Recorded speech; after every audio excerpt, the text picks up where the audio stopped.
It's time for the 1430 Connection on 1430 WNAV and 99.9 FM, spotlighting news, newsmakers, and important community issues. Now, with this week's edition of the 1430 Connection, here's WNAV news anchor Donna Cole.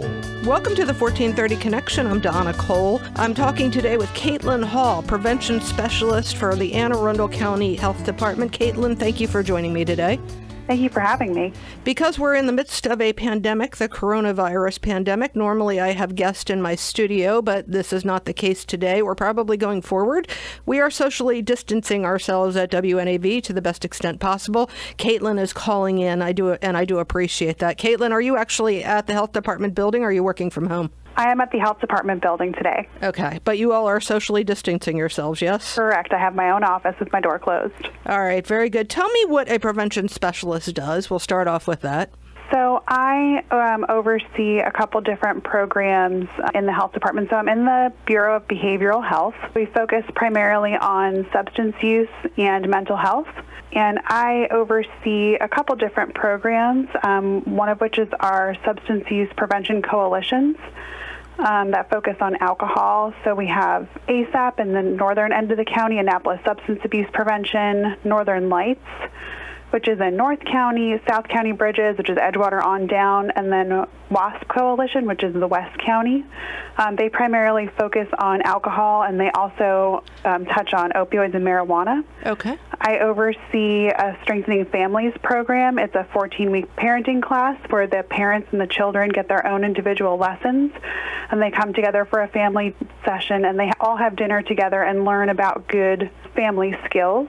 We try to target the program towards high-risk individuals, and the purpose of the program is really to strengthen that family unit to prevent future substance use, catch them before they get there. That's a great resource to know about. Explain to some of us that don't understand how this is broken down. There is the Anne Arundel County Department of Health.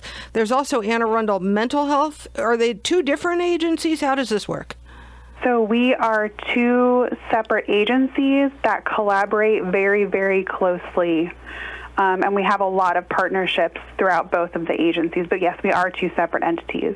All throughout time, this has been important. There, the misuse of substances or the addiction of substances. But we are now in a pandemic, and we probably need to pay special attention to some of the fallout that might be occurring from this, not just from people getting sick or people dying from coronavirus, but people being stressed, right? Absolutely. So do you see a higher prevalence of people drinking, people using drugs during times of, well, there's never been a time like this in our country's history probably, but do we see more people using substances during times like this? So I don't think we quite have the data in real time necessarily yet, but I'm assuming there will most likely be a spike in the opioid overdoses, as well as people, drinking alcohol to kind of self-medicate to help reduce that stress level during this time. And none of that is good. None of that is recommended. Correct. There are lots of other ways to reduce stress other than turning to substances. Could you give us some? So a great way to relieve stress is exercise. It releases those endorphins. It makes you, feel better. And it just gets a lot of that physical stress. So all of us, we hold tension in our shoulders and our muscles, and so it's a great way to relieve that physical stress. Also, making sure that we stay connected to our friends and our family, even if we can't be together face-to-face. We have all this wonderful technology now, FaceTime your friends. Make sure that you're staying connected while maintaining safety. All right. So by exercising, the benefit that we have right now that wouldn't have been the case 2 months ago is the weather has warmed up. It's actually beautiful out for exercising, for walking, for running, and the whole family is spending more time together. It might be a good time to get the whole family out walking, running, whatever it is, tennis, in any of these socially distant sports, even bike riding. Yes? Absolutely. And, having quality family time is one of the protective factors for substance use. So it kind of brings it full circle, and it's good for everyone in a lot of different ways. All right, let's take a quick break. We'll be right back on the 1430 Connection.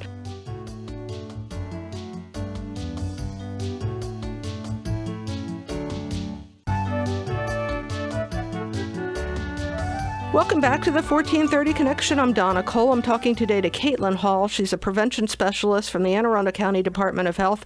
Her job is to prevent Anne Arundel County residents from using substances more than what they should be using substances. Is that a good way of putting it?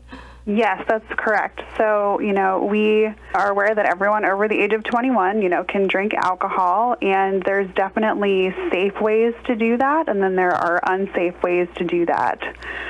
Some safe ways to drink alcohol are to know what your tolerance is. Don't necessarily go out and try to go drink to drink with your friend. Go very slow and try to limit your intake.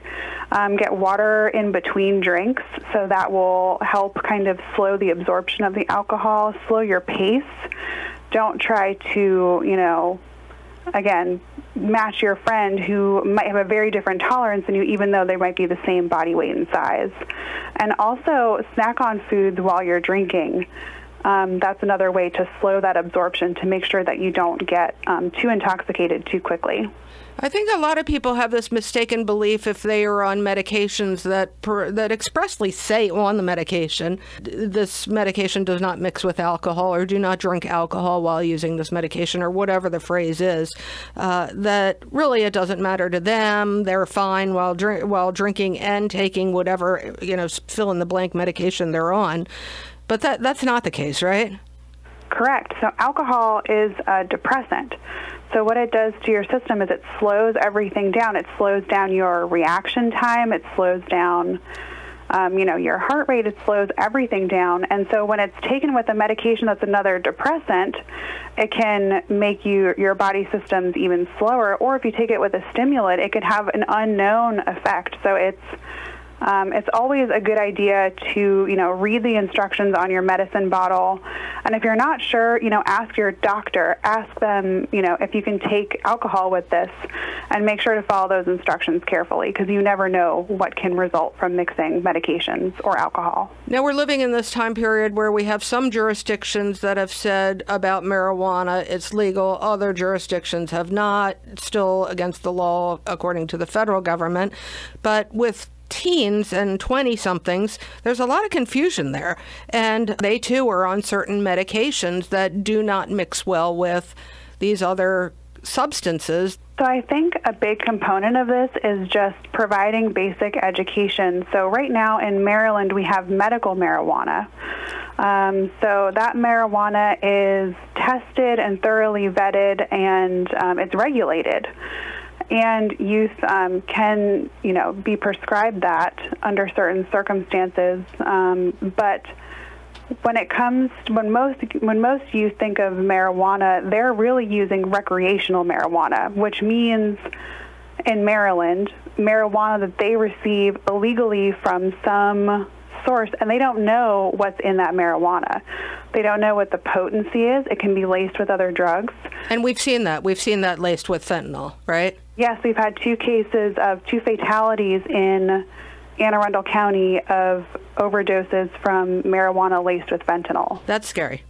It's so scary. So kids are using marijuana not knowing what is in it and what could potentially, hurt them. Again, it's that mixing of the drugs that they're just not aware of.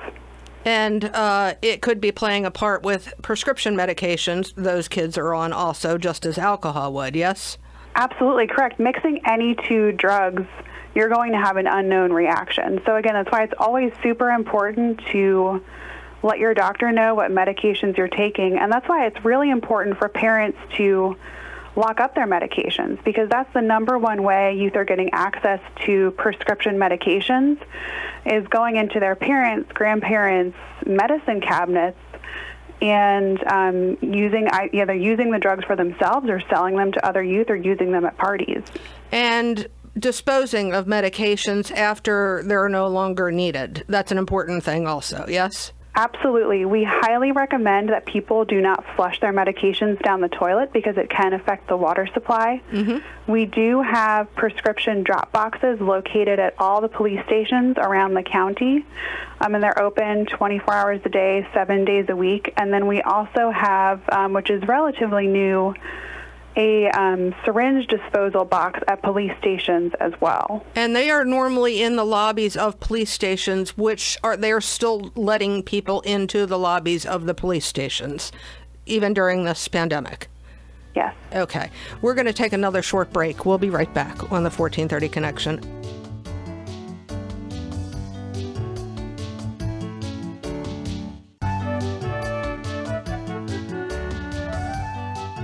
Welcome back to the 1430 Connection. I'm Donna Cole. Today I'm talking with Caitlyn Hall, Prevention Specialist for the Anne Arundel County Health Department. There are a lot of different programs that you oversee with regard to prevention of alcohol or drug abuse here in the county. Let's talk about Annapolis Substance Abuse Prevention ASAP Coalition.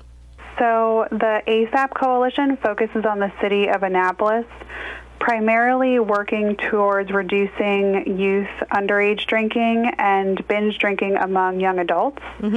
And so some of the strategies that they're doing is offering free TIPS training. So TIPS stands for Training and Intervention Procedures. It's a type of responsible beverage service training that we offer for free to bars and restaurants, their servers, to do things like learn how to check ID, learn how to refuse service to an intoxicated patron, how to essentially de-escalate situations. So really just best practices for serving alcohol. All right, then you have, and I'm going to go through some of these as a group. Northern Lights, that's in the northern part of the county. South County Bridges to a Drug-Free Community. And then the Western Anne Arundel Substance Abuse Prevention Coalition. Go ahead, Caitlyn, explain. These are all sort of similar in what they're doing, just different parts of the county, right? Correct. So ASAP and the Northern Lights coalitions do TIPS training. So if there's any retailers out there who are interested in getting the training, they can go to our website, preventsubstanceabuse.org, and contact our coalition coordinators to get more information about that.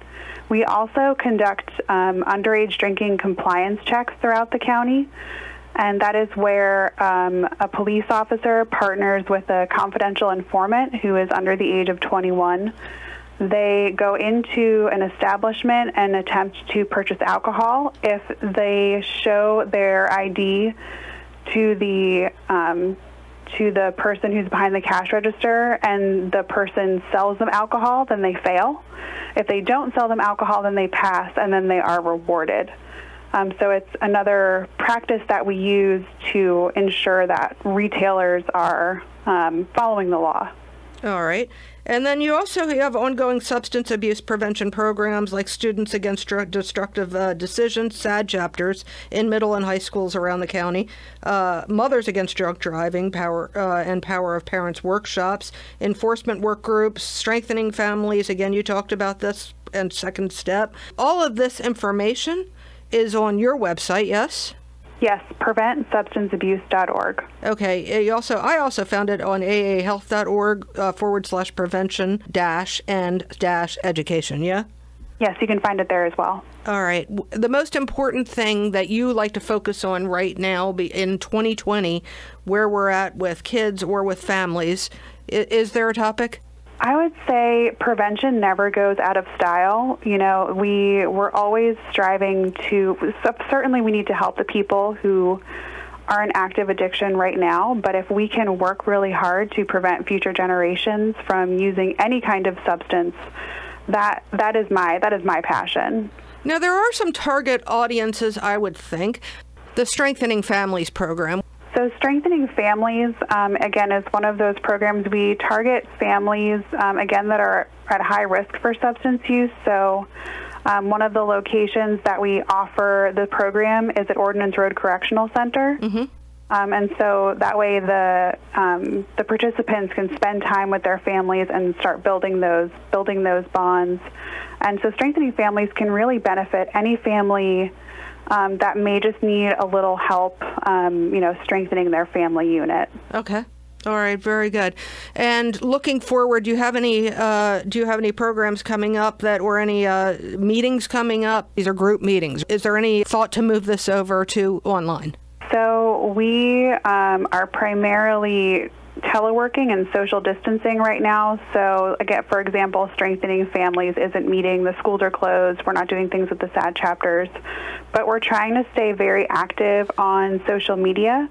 So all the coalitions have at least a Facebook page, and so we're trying to ramp that up and then also ramp up our outreach on our website, PreventSubstanceAbuse.org, and also on AA Health. We're starting to put information out there as it comes to us on social distancing. A soon-to-come article is things that you can do while you're home to stay healthy. So we're shifting more towards online outreach at the moment. Have you considered going to meetings via the computer yet? Because if this goes on for a long time, people may need that. Yes, we do have that technology. Right now, we're still in the planning stages. All right, it's all new. All of this is new to us, right? Yes. All right, with graduation season, with kids going off to college, we don't know yet how ceremonies are going to be affected because of this pandemic, but we surely will be seeing kids going off to college again at some point. Binge drinking first year of college is a big deal, yeah? Absolutely. So most college students don't even know the definition of binge drinking, so we can start there. Okay. The definition is 5 or more drinks for men or 4 or more drinks for women in a period of 2 hours. And when I say drink, I don't mean the extra tall special that someone might get at a bar. There's an actual definition of what a typical drink should be. For beer, it's 12 ounces of beer, and so typically we're seeing a lot more of the high alcohol by volume ABV beers from microbreweries, but this is just a standard 12-ounce beer. 5 ounces of wine or 1.5 ounces of 80-proof liquor is a standard drink. So if you think about it, if someone goes to a bar and they order 3 super extra large special drinks, they could be having potentially 6 drinks or more. Wow, yeah. In one sitting and not even knowing it. This is not healthy. Not healthy at all. And it's dangerous. Absolutely, because if they're factoring into their math that they've only had 3 drinks and the body only absorbs about 1 drink per hour, their math might be wrong and they might get into a car intoxicated and thinking they're just fine. That's definitely a threat to public health. Caitlyn, I can't thank you enough for joining me today. Thank you so much for having me. This is Donna Cole on the 1430 Connection. We'll see you next week.